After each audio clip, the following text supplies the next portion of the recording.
బాణసంచా తయారీ కేంద్రంలో జరిగిన ప్రమాదంలో మృతి చెందిన వారి కుటుంబాలను ప్రభుత్వం అన్ని విధాలా ఆదుకుంటుందని రాష్ట్ర అంచనాల committee chairman Mandapeta MLA Vegulla Jogeswara Rao అన్నారు.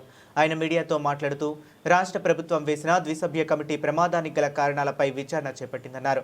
ప్రమాదంలో చనిపోయిన వారంతా పేద కుటుంబానికి చెందిన వారిని ఎక్కువ మొత్తంలో ఎక్స్ గ్రేషియా అదేవిధంగా చర్యలు తీసుకోవాలని కమిటీని కోరామన్నారు.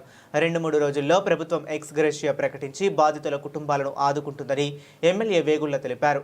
ఎమ్మెల్యే వెంట అనపర్తి ఎమ్మెల్యే నల్లమిల్లి రామకృష్ణారెడ్డి కుమారుడు మనోజ్ రెడ్డి, జిల్లా గ్రంథాలయ సంస్థ మాజీ chairman Nallamilli Veerareddy, TDP senior నాయకుడు ఉండవల్లి రాంబాబు ఉన్నారు.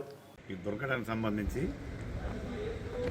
మన రాష్ట్ర ప్రభుత్వం కమిటీని వేయడం, ఆ కమిటీ వారు ఈ రోజున రావడం జరిగింది.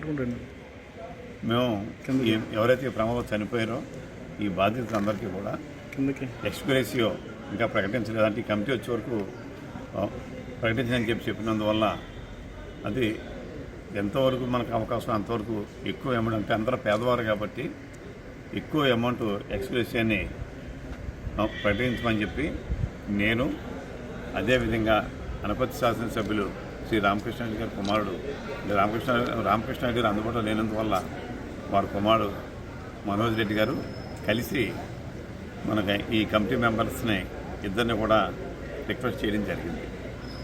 వారు కూడా సానుకూలంగా స్పందించారు. మరి అది 2-3 రోజుల్లోనే ఆ అమౌంట్ కూడా అనౌన్స్ చేసి ఆ బాధిత కుటుంబాలకి ఇచ్చి రాష్ట్ర ప్రభుత్వం అండగా ఉంటుందని చెప్పి కూడా ఈ సందర్భంగా తెలియజేస్తున్నాం.